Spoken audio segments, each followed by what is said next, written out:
उधर छोटा सा प्रश्न था, जो पंचाक्षर मंत्र है नमः शिवाय एवं श्री शिवाय नमस्तुभ्यं में क्या अंतर है, और दोनों में किसका जप करना ज्यादा श्रेष्ठ है?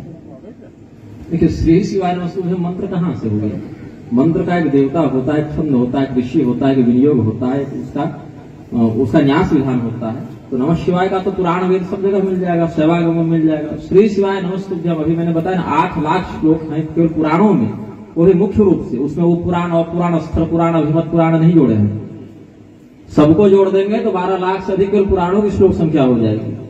श्री शिवाय नमस्तुभ्यं केवल एक ही पंक्ति में आया है, श्री शिवाय नमस्तुभ्यं मुखम व्याहरते यदा तन्मुखम सर्वतीर्थानि, जो श्लोक है शिव पुराण का, वहां भी नमः शिवाय मंत्र का ही वो अर्थ बता रहे हैं ग्रंथकार कि शिव जी को प्रणाम है, ऐसा जो व्यक्ति कहता है। तो ऐसा व्यक्ति कैसे कहेगा? मंत्र के विधान से ही कहेगा। तो नमः शिवाय ही मुख्य मंत्र है। अब उसको बदल के उसके जगह पर श्री शिवाय नमस्तुभ्यं को कोई नई परिपाटी में स्थापित करे तो ये धर्मशास्त्र की दृष्टि से प्रामाणिक ग्रंथ से तो नहीं कर सकता, मनमानी करने की कोई भी स्वतंत्र है। अब नमः शिवाय भी ओंकार लगाकर, ओंकार के साथ वही जप सकते हैं जो प्रणवाधिकारी हैं। शिव पुराण में भी और शैवागमों का एक बहुत प्रधान शास्त्र है चंद्र ज्ञानागम। तो चंद्र ज्ञानागम में भगवान अनंत रुद्र ने बृहस्पति जी को बताया है कि जो व्यक्ति ब्राह्मण है, क्षत्रिय है, वैश्य है और अपने यज्ञोपवीत से कुल की परंपरा से युक्त है, वह पूरा ओंकार लगा के जप करे। और जो व्यक्ति शूद्र वर्ण से है या स्त्रियां हैं या उस प्रकार के यज्ञोपवीत से ब्राह्मण होकर भी अधिकृत नहीं है, तो केवल नमः शिवाय का जप करे। यही पंचाक्षरी प्रणव के साथ होकर सरक्षर भी बन जाता है। दोनों का न्यास विधान इत्यादि एक ही हो जाता है, अलग भेद नहीं बताया। लेकिन श्री शिवाय नमस्तुभ्यं और नमः शिवाय इसमें तुलना हो ही नहीं सकती। श्री शिवाय नमस्तुभ्यं और उसमें तुलना होने के लिए मंत्र का जैसे मान लेते हैं नमः शिवाय मंत्र में, या जो वेदोक्त है नमः शंभवाय भवाय इत्यादि, जो है पूरा तो नहीं बोलूंगा, वेदोक्त में पूरा नहीं बोलते मंत्र से व्याख्यान में, उनमें तुलना हो सकती है कि चलो दोनों मंत्र वेदोक्त हैं, दोनों में कौन सा श्रेष्ठ है। लेकिन श्री शिवाय नमस्तुभ्यं मंत्र नहीं, वो मंत्र का अर्थ बता रहा है। श्लोक में जो नमः शिवाय मंत्र है ना, उसका अर्थ क्या है ये बता रहा है उस श्लोक में। श्री शिवाय नमस्तुभ्यं मतलब हे श्री संपन्न ऐश्वर्यवान भगवान शिव, आपके लिए प्रणाम है। तो ये तो नमः शिवाय का ही अर्थ है। तो ये उसकी व्याख्या है, ये मंत्र नहीं है। व्याख्या भाग को मूल ग्रंथ नहीं कहते। व्याख्या मतलब उस मंत्र का अर्थ क्या है ये बताने के लिए वेदव्यास ने आगे श्लोक को बनाया। लेकिन उतने अंश को निकाल लेना, ये भी पूरा श्लोक नहीं है। श्री शिवाय नमस्तुभ्यं मुखम व्याहरते यदा तन्मुखम सर्वतीर्थानि, ये पूरा आगे थोड़ा धुंधला सा मुझे विस्मरण हो रहा है। लेकिन पूरा श्लोक तो 32 अक्षर का बनेगा, उसमें आप मात्र 8 अक्षर उठा रहे तो फिर मंत्र भी तो नहीं हुआ। तो गुरुदेव ये मान लिया जाए जैसे हम भगवान की पूजन करते हैं, भगवान शिव की, तो नमः शिवाय का जाप करते हुए पूजन करें तो ज्यादा कल्याणकारी। वही विधान ही है, उसको करे क्या, वही करना ही है। क्योंकि भगवान ने कहा कि कैसे हो गीता का, यह शास्त्र विधि उत्सिद्य वर्तते कामकारतः न स सिद्धिम अवाप्नोति न सुखम न परामृतिम। शास्त्र में जो विधि बताई उससे चलने पर व्यक्ति को सुख कल्याण इत्यादि की प्राप्ति होती है। शास्त्र की विधि को छोड़कर कोई व्यक्ति यदि वर्तते कामकारतः, अपनी कामना या मन की इच्छा से कोई अगर नया नियम बना ले, उसके एक नए नियम से पूरा ब्रह्मांड का नियम थोड़े बदल देंगे भगवान। हम अगर ये मान लें तो हमारे मान लेने मात्र से आप प्रधानमंत्री मान के खुद को घूमिए, उससे क्या मतलब। मान लेने से आप धर्म के नियम या मंत्र के बल को थोड़ी बदल देंगे। तो जो शास्त्रीय विधान में नमः शिवाय का ही शिवपुराण में कितना प्रयोग किया है, श्री शिवाय नमस्तुभ्यं का दिखा दीजिए कहाँ है शिवपुराण में प्रयोग। हाँ, इस मंत्र से पूजन करे, इस मंत्र से जल चढ़ाए, इस मंत्र से जप करे, वो तो होना चाहिए ना। नमः शिवाय मंत्र का तो दिखा देंगे, पूरे शिवपुराण में भरा हुआ है, कहीं खुलिए मिल जाएगा। श्री शिवाय नमस्तुभ्यं, श्री शिवाय नमस्तुभ्यं नमः शिवाय मंत्र का ही अर्थ बता रहे हैं। हमने हिंदी में कह दिया नमः शिवाय का अर्थ शिव जी आपके लिए प्रणाम है, ये हमने हिंदी में कहा। उसी को संस्कृत में कहेंगे तो श्री शिवाय नमस्तुभ्यं कह देंगे, लेकिन वो अर्थ हुआ ना, व्याख्या होगी ना, वो मंत्र नहीं हुआ।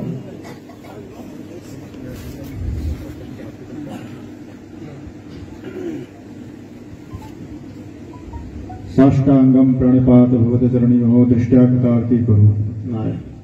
गुरु जी श्रीमद् भागवत में आया है बरहा पीडम नटवर वपु। भगवान कृष्ण मोर मुकुट धारण करते हैं, इसका आशय क्या है। और श्री रामचरितमानस में आया है मसक समान रूप कभी धरे। तो मसक का अर्थ क्या है? देखिए, मशक शब्द का अर्थ ऐसे तो सामान्य अर्थ उसका लेते हैं बिल्ली का छोटा बच्चा। मच्छर लोग लगाते हैं, लेकिन मच्छर को मत्सर इत्यादि शब्दों से भी रक्षित किया गया है। लेकिन विष्णु धर्मोत्तर पुराण में संभवतः या स्कंद पुराण कहीं एक जगह एक श्लोक है, संभवतः स्कंद का ही है, खोजना पड़ेगा थोड़ा क्योंकि धुंधला याद आ रहा है, दोनों में से एक मिल जाएगा। अपिस प्रसंतन मशकं यह खंडयति नित्यशः, ऐसे करके श्लोक है कि आपको मच्छर काटने के लिए आ रहा है तो लोग ताली बजा के मार देते हैं ना, उससे भी नरक जाना पड़ता है। तो वहां पर मच्छर के लिए मशक शब्द आया है। तो अब हनुमान जी क्या रूप बनाए थे हम देखने तो नहीं गए, लेकिन मशक शब्द जो है वो मच्छर के लिए भी और बिल्ली के छोटे बच्चे के लिए भी, बिड़ालाकृति के लिए भी आया है, और दोनों ही लघु रूप है। तो मच्छर बन के भी घुसे तो भी लंकिनी तो दिव्य देवी थी, वो तो सूक्ष्म दृष्टि से देख ले कि कहाँ कौन घुस रहा है, कहाँ कौन निकल रहा है। और अगर थोड़ा बड़े आकार में बिल्ली के आकार में घुसे तब तो कोई भी देख लेगा। तो दोनों ही अर्थ जब प्रयुक्त है तो दोनों ही अर्थ अच्छा विरुद्ध भी नहीं जा रहे हैं प्रसंग के। हाथी थोड़ी कह दे रहा है, अर्थ छोटा ही है दोनों का आकार, मच्छर का हो या बिल्ली के बच्चे का हो। हनुमान जी से तो छोटा ही होगा, अति लघु रूप धरे हनुमाना, तो लघु रूप में तो मच्छर का भी आ जाएगा और बिल्ली का बच्चा भी आ जाएगा। तो दोनों ही अर्थ ग्राह्य है। और क्या थे वो उनका शास्त्रीय है। कुछ लोग ब्रह्मचर्य से उसको जोड़ के देखते हैं, लेकिन ये धातु शास्त्रीय नहीं है ना, क्योंकि मोर का वो पान कर जाती है मुंह से और गर्भ ठहर जाता है, ये कोई शास्त्रीय बात नहीं है, न वैज्ञानिक बात है, कोई परंपरा से कह दिए होंगे। लेकिन भगवान का वह शाश्वत स्वरूप है। जैसे भगवान श्री रामचंद्र जी काक पक्ष को धारण करते हैं, कौवे के पक्ष को धारण करते हैं, काक पक्षी है वो, और ये मयूर पक्षी है। तो इनका एक स्वरूप ही है शास्त्रों। इंद्र ने मोर को, पहले मोर का रंग इतना सुंदर नहीं था पंख का, वो तो मरुत के यज्ञ में जब इंद्र रावण के डर से भागे हैं, मोर का रूप धारण करके, यमराज कौवा का रूप धारण करके, वरुण देव हंस का रूप धारण करके, कुबेर गिरगिट का रूप धारण करके, तब ना इनको वरदान दिए। हंस भी कहाँ सफेद होते थे, काले होते थे। तो वरुण देवता ने उस रूप का आश्रय लिया, तब इन लोगों को वरदान मिला है। तो ये सौंदर्य श्रृंगार है। तो विशेष करके आपको कृष्णोपनिषद और राधोपनिषद इत्यादि में वैदिक वर्णन मिल जाएगा, जिसका विस्तार से यहाँ वर्णन नहीं कर सकता, अकेले मैंने ग्रुप बता देंगे। उसमें सब बताया कि मुरली का क्या अर्थ है, इसका क्या अर्थ है, कौन सा क्या बनकर आया, भांडी वट है तो बरगद के पेड़ का क्या अर्थ है, वो सब एक एक का बताया। सुदामा है तो सुदामा कौन थे उनके, बरगद के रूप में जो आया वो कौन था, है ना, ये सब मिलेगा उसमें विस्तार से।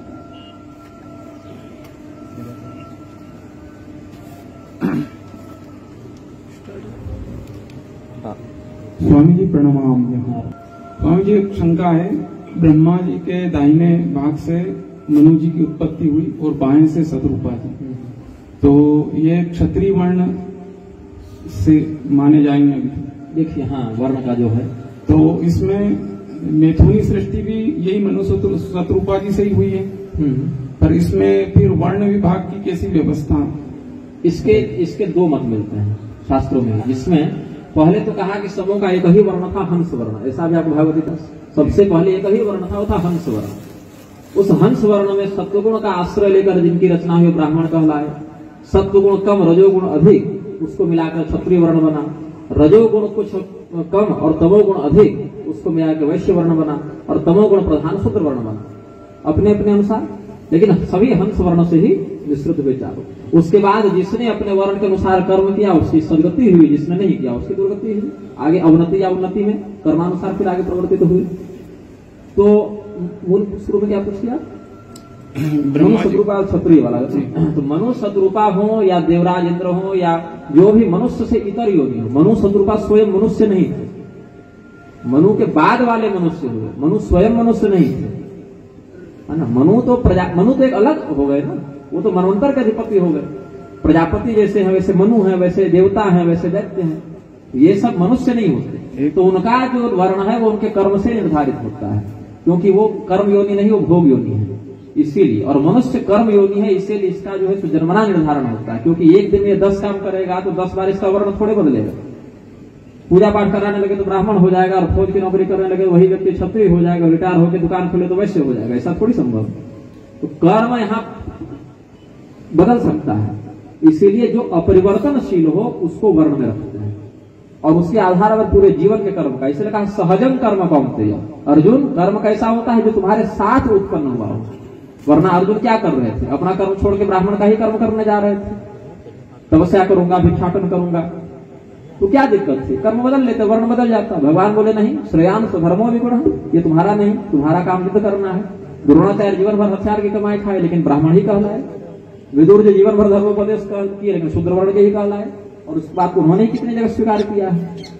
तो उस स्थिति में मनुष्य का जो शरीर है वो कर्म योनि में आता है। इसीलिए यहाँ कर्म बार बार बदलते हैं और बदले हुए कर्मों के आधार पर प्रारब्ध निर्मित होता है। इसीलिए कर्म अस्थायी नहीं होने से व्यक्ति हर बार कर्म बदल सकता है परिस्थिति के आधार पर। तो उस स्थिति में जो नैसर्गिक कर्म है वो नहीं, तो इसीलिए वहां पर वर्ण को कर्म पर आश्रित रख देंगे तो हर दूसरे दिन ये कर्म बदल सकता है, तो उससे फिर प्रारब्ध बाधित होगा।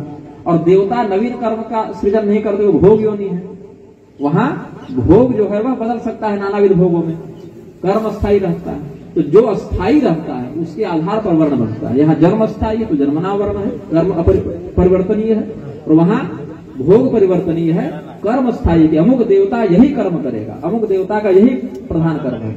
इसीलिए देवताओं में जो वर्ण व्यवस्था है वो कर्मानुसार है और मनुष्यों की वर्ण व्यवस्था जन्मानुसार है।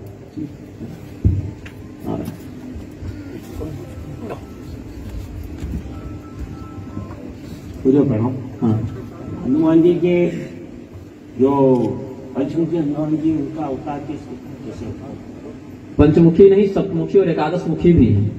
हनुमान जी के एक मुख भी हैं, पंचमुखी भी हैं और सप्तमुखी भी हैं, एकादश मुखी भी हैं, और कहीं कहीं सहस्त्र मुखी या द्वादश मुखी का भी वर्णन लेकिन कम रूप में मिलता है। और सबके अलग अलग कवच हैं, अलग अलग यंत्र हैं, अलग अलग पूजा विधान भी है। तो हनुमान जी ने अलग अलग समय अलग अलग कर्मों को किया है। जैसे अट्टहास करी गर्जा कभी बढ़िलाग आकाश, उस समय उन्होंने सिंह के समान गर्जना की, तो सिंहवत उनका एक स्वरूप परिलक्षित हुआ। जिस समय वो अहिरावण के प्रकोप से श्री रामचंद्र जी को वापस छुड़ाने के लिए गए हैं पाताल में, तो भूमि का उद्भेदन करके गए हैं, जो वाराह का कृत्य है, वो भी हो गया। और जिस समय वो भगवान श्री रामचंद्र जी लक्ष्मण जी को कंधे पर बैठा कर ले जा रहे हैं, उस समय उनका क्या कर्म हो गया? घोड़े के समान हो गया। और जिस समय समुद्र लंघन में उत्प्लावन आदि कृत्य किए हैं पक्षी के समान, उसमें गरुड़ का वो कर लिए। तो अलग अलग कृत्यों को हम एक ही साथ सभी लीलाओं का स्मरण कर लें। इसीलिए कहा वंदे वानर नार सिंह खगराट क्रोडाश्व वक्त्रान्वितम। वानर तो उनका स्वाभाविक हो गया कि पुरुष योनि में होने से, वो तो सामान्य स्वरूप हो गया। फिर नारसिंह स्वरूप भी हो गया, खगराट मतलब पक्षियों के राजा का भी, गरुड़ का भी स्वरूप हो गया, क्रोड़ मतलब वाराह का भी स्वरूप हो गया, अश्व मतलब घोड़े का भी हो गया। वंदे वानर नारसिंह खगराट क्रोडाश्व वक्त्रान्वितम। तो पांचों प्रकार की लीलाओं को हम एक साथ स्मरण करके पूजन करें तो पंचमुखी हो गए। अलग से वो सिंह बने और पक्षी बने ऐसा नहीं है, तद्वत कर्मों को करने से तद्वत स्वरूपों का हम ध्यान करते हैं। पीछे से कोई प्रणाम गुरु जी। रामचरितमानस के उत्तरकांड में कागभूषण जी शिव जी के मंदिर में भजन कर रहे थे, गुरु जी आए तो वो नहीं खड़े हुए, तो शिव जी क्रोधित हो गए। तो मंदिर में किसी को प्रणाम नहीं करना चाहिए ऐसा सुनते हैं, लेकिन गुरु जी आए तो नहीं खड़े। गुरु और देवता में भेद नहीं देखना चाहिए। अच्छा, वहाँ गुरु में, देवता में और मंत्र में, गुरु में, गुरु मंत्र में, और उस गुरु मंत्र के द्वारा पूजित होने वाले देवता में भेद नहीं देखते। हाँ, जैसे हाँ, खड़े नहीं हो सकते, हो सकता है संकल्प लेकर बैठे हुए कि आसन नहीं छोड़ना है तो मानसिक प्रणाम कर लें। वैसे एक थोड़ा सा माथा झुका ले, सांकेतिक प्रणाम होता है ना, सबको पैर लगना ही आवश्यक नहीं, एक मानसिक भाव निवेदित कर लें। हम लोग भी जब करते हैं, माता पिता गुरु आ गए, नहीं खड़े हो सकते, 10,000 जपेंगे तभी उठना है, गुरु जी को थोड़ा माथा झुका के नजर से प्रणाम कर ली, प्रणाम ही होगा। बिल्कुल उपेक्षा कर देना ये नहीं करना है। जैसे हम ही व्यासपीठ पर बैठे हैं, नियम कहता है हमारे गुरु पिता शंकराचार्य भी आ जाए तो हम अभी उनको अभिवादन नहीं कर सकते, लेकिन मानसिक सम्मान तो करते हैं। ये शास्त्रीय मर्यादा है। व्यासपीठस्थ जो वक्ता है वो किसी और व्यक्ति को प्रणाम नहीं कर सकता जब तक वह व्यासपीठ पर है। तो क्या दूसरे का अपमान करेंगे? नहीं। जो भी संत जन आएंगे उनका मानसिक प्रणाम करेंगे, उन्हें भगवत तत्व का दर्शन करेंगे, और जब नीचे उतरेंगे तो अपना यथायोग्य अभिवादन फिर होगा। गुरु जी को सादर वंदन प्रणाम। प्रश्न तो थोड़ा सा अटपटा भी, शास्त्रों से बिना शास्त्रों स्वप्न के संबंध में, और क्योंकि शास्त्र इसलिए कि हमें संसार को स्वप्नवत माना गया। गुरु जी जब सो जाते हैं, हाँ, सो जाते हैं, सोने बाद कमरे में सो रहे हैं और स्वप्न आता है तो कहीं मतलब अनुकूल प्रतिकूल सभी दृश्यों का उसमें अवलोकन होता है। पर जब स्वप्न की अवस्था में रहते हैं तब ये बिल्कुल ऐसा प्रतीत होता है कि नहीं हम जागृत नहीं है। तो ये स्वप्नावस्था क्या है और इससे निवृत्त कैसे हो जाए? देखिए, जब चेतना की स्थिति बहुत दृढ़ नहीं होती तो ही ऐसा होता है। हमारी चेतना के 4 अवस्थाएं उपनिषदों में वर्णित हैं, जिसको सूक्ष्म रूप में बताऊंगा। वैश्वानर, तेजस, प्राज्ञ और अव्यक्त, ये 4 अवस्थाएं चेतना की होती हैं। इन्हीं 4 अवस्थाओं का प्रत्यक्षीकृत विग्रह है अव्यक्त के रूप में भगवान श्री रामचंद्र जी, और प्राज्ञ के रूप में भरत जी, विश्व के रूप में लक्ष्मण जी, और तेजस के रूप में शत्रुघ्न जी। ये 4 आते हैं, अगर मुझे अभी सही से स्मरण आ रहा है तो रामतापनी स्मृति इत्यादि के अनुसार। तो चेतना की 4 अवस्था, विश्वावस्था या वैश्वानरावस्था क्या है? विश्वानरानायति वैश्वानर, जिसमें अभी हम सभी लोग हैं उसको विश्वावस्था कहते हैं, मतलब विश्व की अवस्था, संसार की अवस्था। तो ये अवस्था क्या है? सामान्यतम अवस्था है, चेतना का सबसे मूल, जो सबसे बेसिक जिसको कहें, न्यूनतम स्थिति चेतना की यही है। हम जगे हुए हैं, हमारी इंद्रियां कार्य कर रही हैं, विश्व का हमें अनुभव हो रहा है, तो ये विश्वावस्था हुई चेतना की। इससे सूक्ष्म अवस्था क्या है? तेजसावस्था, जो स्वप्न में होती है। स्वप्न की अवस्था को तेजसावस्था कहते हैं। वहां भी एक संसार होता है और वहां भी हम अलग अलग क्रियाओं को करते हैं, लेकिन उन क्रियाओं को करने के लिए हमको बाह्य अंगों का आश्रय नहीं लेना पड़ता, वो कल्पना शक्ति से क्रियाएं संचालित होने लगती हैं, तो वो चेतना की और सूक्ष्म अवस्था हो गई। इसके बाद और भी सूक्ष्म अवस्था प्राज्ञावस्था होती है, जो होती तो कुछ निद्रा के ही समान है, किंतु उस निद्रा पर आपका पूर्ण नियंत्रण होता है, जिसको योग निद्रा कहते हैं, अथवा जिसको समाधि की अवस्था कहते हैं। वो भी एक प्रकार की नींद ही है ना, समाधि, लेकिन उस पर आपका नियंत्रण है, आप उस तत्व का ध्यान कर पाते हैं, आप उस तत्व का पूजन कर पाते हैं। समाधि में जो संतजन पूजा ध्यान जब करते हैं, वो भी विश्वावस्था में तो नहीं है। जब हमारी इंद्रियां बाहर के विषयों को ग्रहण करती हैं तो उसको विश्वावस्था कहते हैं। यही इंद्रियां अंतर्मुखी होकर, हमारे नेत्र बंद हैं लेकिन सपने में देख रहे हैं, तो वो दृश्य को, कान शब्द को कहां से ग्रहण कर रहा है? पैर अपनी गतिशीलता को कहां से ग्रहण कर रहे हैं? बाहर से नहीं, अपितु अंदर से ही ग्रहण कर रहे हैं। तो जब इंद्रियां अंतर्मुखी हो गई तो उसको कहते हैं तेजसावस्था। अब इंद्रियों की आंतरिक वृत्ति पर यदि नियंत्रण हो गया और उसका अध्यात्म तत्व से आप नियोजन कर दिए तो समाधि कहेंगे या प्राज्ञावस्था कहेंगे, प्राज्ञ हो जाएगा वह व्यक्ति। और जब इन सभी इंद्रियों का आत्म तत्व में पूर्ण नियोजन हो जाएगा और शरीर का बंधन छूट जाएगा, तो चेतना की उस अवस्था को मोक्ष या अव्यक्तावस्था या कहेंगे परमात्मा में मिल गया। ये चेतना की 4 अवस्थाएं होती हैं। अब कई बार होता है कि जीव, जैसे हमारे ही साथ लगभग, जैसे मैं अगर 100 बार सोया हूं 100 रात्रि में, तो 80 रात्रि में तो मुझे बोध होता है कि मैं सपना देख रहा हूं। तो स्वप्न में होने वाले सुख दुख पर हम ज्यादा ध्यान नहीं देते। व्यक्तिगत बात बताता हूं, स्वप्न में यदि मेरे अनुकूल कोई घटना घटित हो रही है तो हम अपनी इच्छा से स्वप्न देख रहे हैं, और कुछ ऐसी घटना मुझे स्वप्न में दिख रही है जिसको हमें नहीं देखना, तो आंख खोल के जग के बैठ गए, नहीं देखना। मोबाइल पर कुछ डिस्प्ले चल रहा है, देखने का मन है तो देखिए, नहीं देखने का मन है तो मत देखिए। अच्छा, कोई घटना बहुत अच्छी लगी तो अगले दिन उसी स्वप्न को पुनः देखिए, जैसे फिल्म डाउनलोड की उसको दोबारा देख लीजिए, या उसके बाद उस स्वप्न में क्या घटित हुआ उसको भी देख लीजिए। तो ये सब कुछ मैं व्यक्तिगत रूप से कर सकता हूँ, सभी स्वप्नों में नहीं, लेकिन 100 में से 80 स्वप्नों में तो पता रहता है कि मैं सपना देख रहा हूँ। ये स्वप्न अगर अपने अच्छे में जा रहा है, अच्छा मनोरंजन हो रहा है सपने में, तो उसको आगे बढ़ाओ, देखो। अगर ज्यादा ही अच्छा स्वप्न है तो उसको 2-4 दिन तक देखो, या उसको फिर आगे क्या घटना घटी सो देखो। या कोई ऐसी घटना घटित हुई जो हमारे प्रतिकूल है, तो अगले सपने में फिर जब उसी घटना को हम चलाएंगे अपने दिमाग में, तो उतना घटना को सुधार देना है।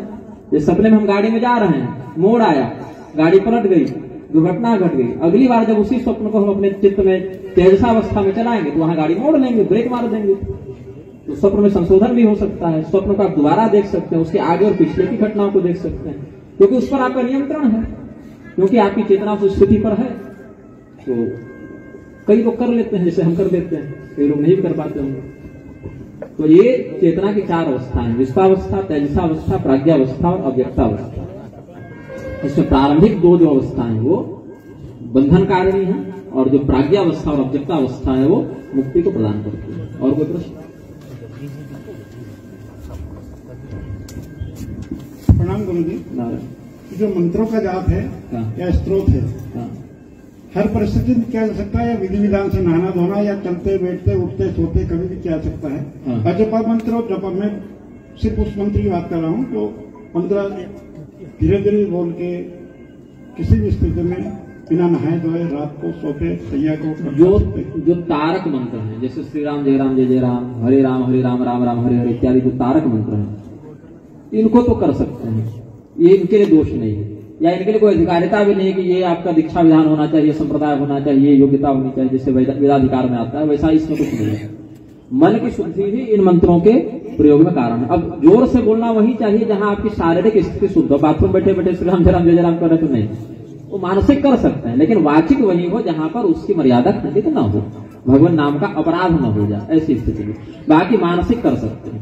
अब कुछ ऐसे मंत्र होते हैं जिनसे आप दीक्षित हो गए और बहुत जप लिए, 4 पुरस्कार कर लिए, 1 करोड़ जप लिए, तो आप मंत्रवत हो गए। आप सोते जागते चलते बैठते कभी भी उस मंत्र का मानसिक आवर्तन कर सकते हैं। वाचिक आवर्तन केवल तभी करें जब शारीरिक शुद्धि हो, मानसिक के लिए दोष नहीं है तारक मंत्रों में। लेकिन जो मंत्र जैसे श्री विद्या के मंत्र हो गए, या पाशुपत मंत्र हो गए, या भगवान नारायण के 5 रात्रि वैखानस्य दीक्षा मंत्र हो गए, नृसिंह परक, हनुमान परक, ये सब जो सकाम मंत्र हो गए, या जो दीक्षा विधान संप्रदाय विधान के जो मंत्र हो गए, उनको तो गुरु और संप्रदाय की विधि के अनुसार ही विशुद्ध देश काल स्थिति का आलंबन करके ही जपना चाहिए, ऐसे नहीं।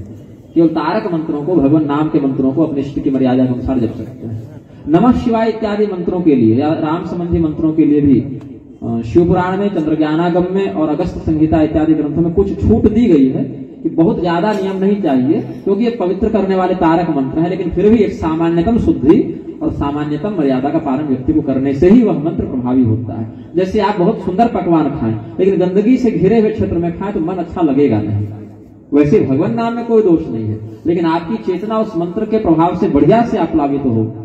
पात्र अगर गंदा हो तो उसमें थोड़ी खीर परोसेंगे, तो उसके लिए पात्र की शुद्धि भी तो सामान्य स्थिति में आवश्यक है, न्यूनतम शुद्धि तो होनी चाहिए।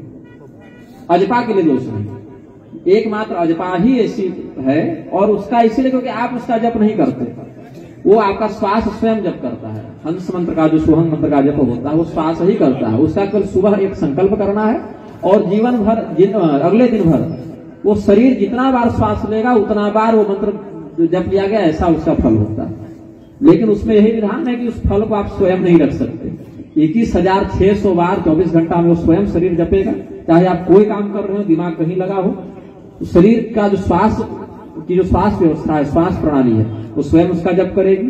लेकिन 21,600 जप में अगले दिन आपको संकल्प करके उसका पुण्यदान देना पड़ेगा। 600 गणेश जी को, 6,000 ब्रह्मा को, 6,000 भगवान विष्णु को, 6,000 शिव जी को, 1,000 अपने गुरु को, 1,000 अपने लिए रखें और 1,000 निर्गुण परमात्मा के लिए उसका निवेदन किया जाता है। अजपा का भी संपूर्ण फल नहीं, 21,600 में बस 1,000 का ही पुण्य आप रख सकते हैं। लेकिन उसको जब करने के लिए केवल सुबह संकल्प की आवश्यकता है, बाकी उसके लिए कोई विधि विधान, शुद्धि अशुद्धि की आवश्यकता, परिश्रम की भी आवश्यकता नहीं है।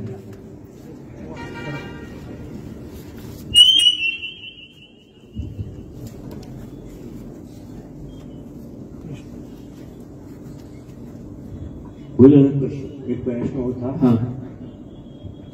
ये तो कहा जाता है कि महिलाओं को हनुमान जी के मंदिर में जाना वर्जित है। कौन करता है ऐसा?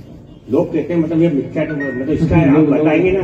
मंदिर में क्यों नहीं जाएंगे? मंदिर देखिए, बात ऐसी है ना, कोई भी मंदिर हो, गर्भगृह में घुसने का अधिकारी तो वहां का मुख्य अर्चक ही होता है। हम लोग भी कोई मंदिर में जाए सीधे देवता के माथा पर नहीं बैठ जाते जाके, गर्भगृह से बाहर ही रहकर दर्शन करें, पूजन करें, ये नियम है। आप अर्चक को अपना पूजन सामग्री इत्यादि निवेदित कर दें कि आप भगवान की सेवा में निवेदित कर दें, मर्यादा तो यही कहती है।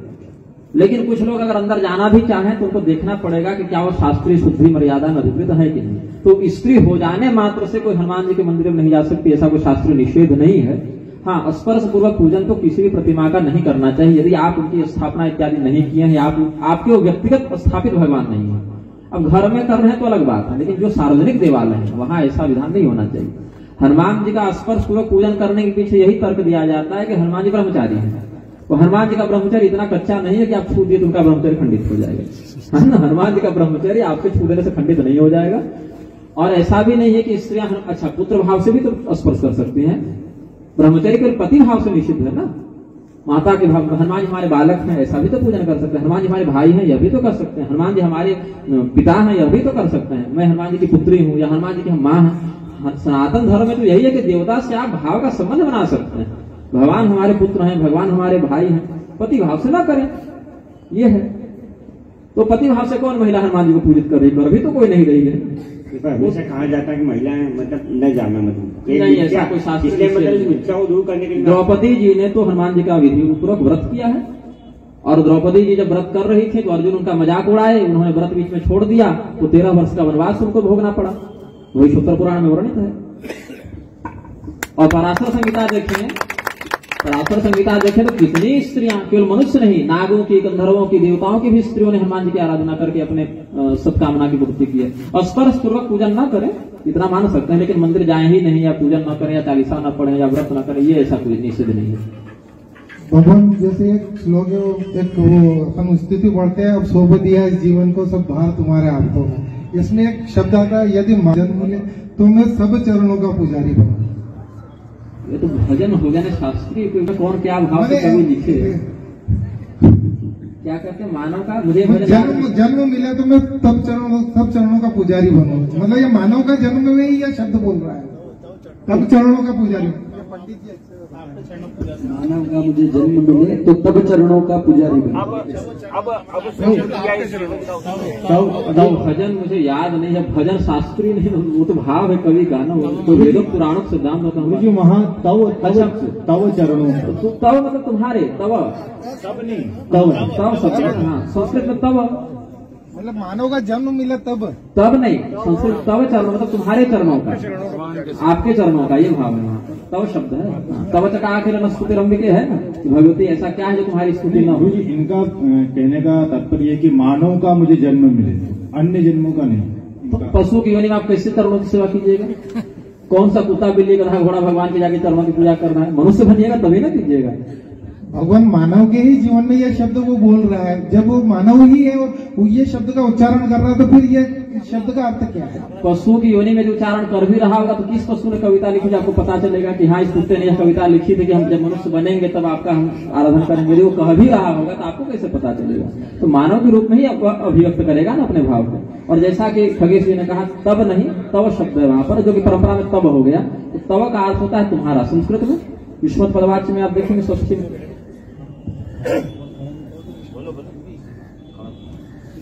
अब ये तो हो गया कवि यहाँ क्या कहना चाहता है, सब प्रसंग व्याख्या करेंगे तो मुझे कॉलेज के दिन याद आ गए। गुरु जी प्रणाम। हाँ नारायण। गुरु जी के धर्म के प्रति श्रद्धा बहुत अच्छी बात है, और कुछ कथाओं से क्या कहना है कि आप शिव जी पर बेलपत्र चढ़ा दे तो बिना पढ़े भी आप पास हो जाओगे, तो ये श्रद्धा है या अंधश्रद्धा है? ये बात सबको लगता है शिव जी को भी कुछ दिन पहले ही पता चली होगी। अच्छा ऐसा भी होता है। देवता का आराधन यदि उस काम को संकल्पित करके किया जाए कि हे प्रभु मैं इस कामना से आपका नित्य अर्चन करूंगा, तो कुछ मात्रा में भगवान की कृपा मिल जाती है सकाम दृष्टि से, लेकिन टोटके के रूप में बताना ये शास्त्रीय विधान में नहीं है। और अब 100 व्यक्ति अगर करेंगे तो 10 तो ऐसे ही पास हो ही जाएंगे, वो तो फिर प्राकृतिक बात हो गई। लेकिन ऐसा कोई शास्त्रीय विधान हो, फल का जो परिणाम है और शास्त्रीय विधान से ही प्राप्त होता है। क्या कर्म किस समय किस रीति से कौन सा करे तो क्या परिणाम मिलेगा, ये सब कुछ शास्त्र में निश्चित है। और जो शास्त्र विरुद्ध है, कल्पित है, अब किसी में बहुत दृढ़ भक्ति हो जाए उसको तो उतना भी नहीं करना है, बस भगवान को पुकार ले शरणागत भाव से तो भी हो जाएगा, लेकिन आप उसको विधान नहीं कर सकते, सबों पर उसको लागू नहीं कर सकते। केवट पैर धो के भगवान को प्राप्त कर लिया तो ये उसका निजी भाव हो सकता है। सबरी जी के बेर खाकर भगवान ने उनको सदगति दे दी, उनका निजी दृढ़ भाव था। लेकिन अब कोई कहे कि मीराबाई जहर पी के भी बच गई, वो उनके एक तारे का प्रभाव था, एक तारा बजा के जहर पी जाए और बच जाए, तो ये नहीं हो सकता। किसी में निजी गुण हो, कोई पूर्व जन्म का प्रारब्ध हो निजी रूप से, जैसे क्या बताया हमने कल ध्रुव के प्रसंग में, पूर्व जन्म में माता पिता की सेवा का ही परिणाम था कि 6 महीने भगवान उनको मिल गए, जो जब वो ब्राह्मण शरीर में थे। ध्रुव जी, प्रहलाद जी जब शिव शर्मा के पुत्र थे पद्म पुराण के अनुसार, उसके कारण भगवान उनको मिले अगले जन्म में। तो पूर्वकृत अगर कोई प्रारब्ध बन जाए तो अल्प परिश्रम से भी व्यक्ति को मिल जाता है। कि ध्रुव जी के साथ पुण्य बल था तो 6 महीने में भगवान मिल गए, सबको थोड़े मिल जाएंगे, वो विधान नहीं बन जाएगा। इसको क्या कहते हैं, जैसे घी गिरी भी तो दाल में गिरी, वो तो हाथ से फिसल कर पात्र गिर ही गया था, लेकिन भाग्य था तो दाल में गिरा तो सार्थक हो गया, वो कहीं भी गिर सकता था। तो इसका अर्थ थोड़ी है कि वो दाल में डालने का विधान हो गया, तो विधि नहीं हो जाएगी। शिव जी को बेलपत्र चढ़ाने की बात तो दूर है, रास्ता पर एक पत्थर रख दीजिए, उस पर कहिए कि इसको रोज 2 गाली दोगे तो परीक्षा में पास हो जाओगे। 100 व्यक्ति यदि करेंगे तो 10 का काम उसमें भी बन जाएगा। उससे आपको कोई विधान की बात नहीं है। गुरुजी प्रणाम। नारायण। गुरुजी मैं प्रथम बार कथा में आई हूँ, मैं यहाँ नहीं थी आज इसलिए, पर मुझे आज बहुत दिनों से एक प्रश्न दिमाग में खाया जा रहा कि जैसे ब्राह्मण को द्विज बोलते हैं कि पहले तो माँ के जन्म से गर्भ से जन्म हुआ, तो पहला जन्म ब्राह्मण का जन्म, ब्राह्मण क्षत्रिय वैश्य तीनों को द्विज तीनों को, हाँ। द्विजाति में तीनों आते हैं। हाँ, तो फिर जब ब्राह्मण को जनेऊ धारण करते, यज्ञोपवीत संस्कार होते हैं, तो क्या सभी समाज इसके लिए योग्य है कि ब्राह्मण को ही होना चाहिए? हाँ, देखिए यही प्रश्न है ना, सभी समाज मतलब कि ब्राह्मण क्षत्रिय वैश्य शूद्र इत्यादि या स्त्री इत्यादि। चारों वर्णों में मैंने बहुत जगह पे देखा है कि बहुत सारे वर्णों में भी जनेऊ लगाते हैं। बैठ जाइए। सनातन धर्म में प्रधानता से 16 संस्कार हैं और ये 16 संस्कार प्रधानता से विजाति के लिए ही है। बाकी स्त्री शूद्रादि के लिए 10 ही संस्कार हैं जिसमें यज्ञोपवीत, वेदारंभ, समावर्तन आदि नहीं होते हैं। वहां विवाह और फिर अंत्येष्टि बाद 10 संस्कार में पूर्ण हो जाता है। तो संस्कार की आवश्यकता प्रत्येक व्यक्ति की शारीरिक अर्हता के साथ भी जुड़ी होती है, क्योंकि आप देखें तो जनेऊ तो बहुत बाद में आया। सबसे पहले तो गर्भाधान संस्कार होगा, फिर गर्भ 3 महीने का रहेगा तो पुंसवन करेंगे, फिर 6 महीने का होगा तो सीमंतोन्नयन करेंगे, फिर जात पे जन्मेगा तो जात कर्मादि करेंगे। तो जनेऊ तो बहुत बाद में आएगा, लेकिन उससे पहले भी 8-10 संस्कार तो हो जाते हैं। तो वो किस आधार पर होते हैं? वो शास्त्रों में बताएं कि ब्राह्मण के लिए ये है, क्षत्रिय के लिए है, वैश्य के लिए है, मतलब गर्भस्थ बालक का भी वर्ण तो तय हो गया बिना किसी कर्म को किए ही। तो उस स्थिति में शूद्र वर्ण का यज्ञोपवीत शूद्र वर्ण के शरीर में रहते भी नहीं होगा। अभी हमने क्या बताया, ये सब ब्राह्मण से शूद्र इत्यादि शरीर के पदवाच्य है। जब शरीर बदलेगा तो उस स्थिति में उसके अधिकार संस्कार सब बदल जाएंगे, उसके विधान भी बदल जाएंगे। तो जब कोई ब्राह्मण शरीर में आया तो ऐसे ही नहीं आ गया, इससे पूर्व में वह क्षत्रिय शरीर में था, इससे पूर्व में वह वैश्य शरीर में था, इससे पूर्व में वह शूद्र शरीर में था। तो शूद्र शरीर में रहकर यदि वह शूद्र वर्ण के अनुकूल कर्म करेगा तो फिर आगे उसको पदोन्नति मिलेगी।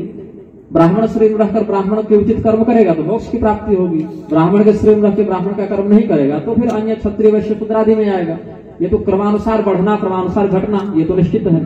तो शूद्र वर्ण का व्यक्ति और स्त्री इत्यादि का वैदिक विधान यज्ञोपवीत के लिए नहीं है। जो विधान ऋषियों ने बताया है उसको हम अलग से डाल दें अपनी संस्था या समाज या एनजीओ के प्रसार के लिए तो विधान नहीं बन जाएगा। अब लोग तो आजकल क्या करें, मैगी का पकौड़ी बना दे रहे हैं। बनाने का तो कुछ भी बना सकता है व्यक्ति, उसको विधान थोड़ी कहेंगे पाकशास्त्र में। शूद्र वर्ण और स्त्री वर्ण का यज्ञोपवीत नहीं होने से वे वेद के ज्ञान को कैसे प्राप्त कर सके, इसी चिंता के कारण तो वेद व्यास ने पुराण, महाभारत, रामायण इत्यादि का प्रवर्तन किया ना। जैसे जो गायत्री मंत्र है वो वैदिक है, उसमें द्विजाति ही अधिकृत है। तो उसी गायत्री के 24 श्लोकों का 24 अक्षरों का आश्रय लेकर वाल्मीकि जी ने जो 24,000 श्लोकों का जो वाल्मीकि रामायण लिखा उसमें क्या कहते हैं, पठन जो वाग वृषभत्वमीयात् सात क्षत्रियो भूमिपतित्वमीयात् वणिक जनः पण्य फलत्वमीयात् जनश्च शूद्रोपि महत्वमीयात्, चारों को कह दिया उसने। तो गायत्री में अधिकृत नहीं है, उसको इस विधान से आप ग्रहण करें, वाल्मीकि रामायण के अनुसार, महाभारत के अनुसार ग्रहण करें, पुराणों के अनुसार उसको आप ग्रहण करें, कल्याण वही होगा, तत्व वही मिलेगा आपको। लेकिन जो विधान शास्त्र में जिस शरीर के लिए अधिकृत है, जो पुरुष का है, जो स्त्री का है, जो ब्राह्मण का है, जो क्षत्रिय का है, जो माता का है, जो पिता का है, जो देह परक संबंध है, उसमें देह परक कर्तव्य का ही विवेचन होता है। एक बार वह देहगत संबंध समाप्त हो जाए तो सब आत्मतत्व, फिर कोई भेद किसी में नहीं है। नदी एक बार समुद्र मिल जाए, नदी जब तक बाहर है तभी तक गंगा, यमुना और चंबल और गोमती कहेंगे। वो एक बार समुद्र मिल गई फिर उसके नदी की उपाधि संज्ञा नहीं रहती, फिर सब समुद्र है। वैसे जब तक एक एक शरीर में स्थित है व्यक्ति तब तक उस शरीरगत नाम, उपाधि और कर्तव्य से और संस्कार से युक्त हो सकता है। शरीर के बाद वह भेद समाप्त हो जाता है। हाँ पूछिए। हाँ गुरुदेव, वो जब तक अपना शरीर लिए हुए हैं, जब तक मेरा कहने का मतलब है कि शूद्र, वैश्य, इन लोगों को जनेऊ धारण करना वैश्य तक कर सकते हैं, क्योंकि शूद्र वर्ण को पूर्णतया तमोगुण से श्रेष्ठ बताए। तो जब तक उसमें आंशिक रूप से अन्य गुणों का विक्षेप नहीं होगा तब तक यज्ञोपवीत उसको धारण नहीं करा सकते। एक बार वह पुनः वैश्य वर्ण में आ गया फिर आप विराधिकार हो गए। जैसे उदाहरण स्वरूप हमें अगर नोट छापना है तो क्या अभी हम छाप देंगे? नहीं। जब हम आरबीआई में बहाल हो जाएंगे तो छापेंगे, तो पहले बहाल तो हो जाए। तो उस विभाग में जब हम चले जाएंगे तो सारे अधिकार का हम उपभोग कर सकते हैं। लेकिन अभी जिस विभाग में हम नहीं हैं, उसके सदस्य नहीं है, वहां कैसे कर सकता है? और ऐसा नहीं कि वो कभी नहीं कर सकता। शरीर की क्या क्षमता है, 50, 60, 100 साल की तो बात है। मैं आपको एक रहस्य बताता हूं, बता दो? अच्छा बता देता हूं। मैंने भगवान सूर्य की 8 वर्षों तक तपस्या की, आज भी प्रतिदिन उनकी आराधना करता हूं। मैं सूर्यवंशी ही हूं। और स्कंद पुराण के प्रभास खंड में महाभारत के वन पर्व में एक बहुत दुर्लभ विधान है जिसके माध्यम से व्यक्ति अपने पूर्व जन्म को स्मरण कर सकता है। तो मुझे अपने पिछला जन्म का स्मरण है। मेरा क्या नाम था, मैं कहाँ था, मैं क्षत्रिय कुल में था, मैं ब्राह्मण वहां नहीं था। और मेरा क्या नाम था, मेरी मृत्यु कैसे हुई, हत्या शब्द सही होगा, मेरी हत्या कैसे हुई, ये सब। और आप ही के क्षेत्र में था, इसी क्षेत्र में मैं था। लेकिन ये घटना को बीते हुए लगभग 2000 वर्ष व्यतीत हो चुके हैं, उस काल में मैं था। और जैसे जड़भरत को अपना पिछला जन्म याद था, मैं 4 वर्ष की अवस्था से व्यासपीठ पर व्याख्यान कर रहा हूँ। 4 वर्ष से बच्चा क्या शास्त्र पढ़ता है, वो तो लिया हुआ था, मेरा पढ़ा हुआ था तो मिल गया। उससे पिछले जन्म में वैश्य वर्ण में था, वैश्य कुल में मैं था। और मुझे बहुत कुछ याद है इसमें, जो पढ़ा है कुछ घटना स्मरण है। तो मैं जानता हूं कि जब मैं वैश्य कुल में था, जब मैं क्षत्रिय कुल में था, तो क्षत्रिय और वैश्य के धर्म का पालन किया। आज ब्राह्मण के कुल में तो मैं हथियार लेकर नहीं घूम रहा, ज्ञान मार्ग का प्रवर्तन कर रहा हूं। जब क्षत्रिय कुल में था तो शस्त्र से धर्म की रक्षा करता था, जब वैश्य कुल में था तो धन से धर्म की रक्षा करता था। आज ब्राह्मण कुल में हो तो धर्म से, ज्ञान से धर्म की रक्षा कर रहा हूं। तो जो जिस शरीर में जाएगा, जिस विभाग में बहाली होगी, वैसा वो काम करेगा। पशु पक्षी भी अपने शरीरगत धर्म का परित्याग थोड़ी ही करते हैं, तो मनुष्य को भी अपने शरीरगत धर्म पर आश्रित रहना है।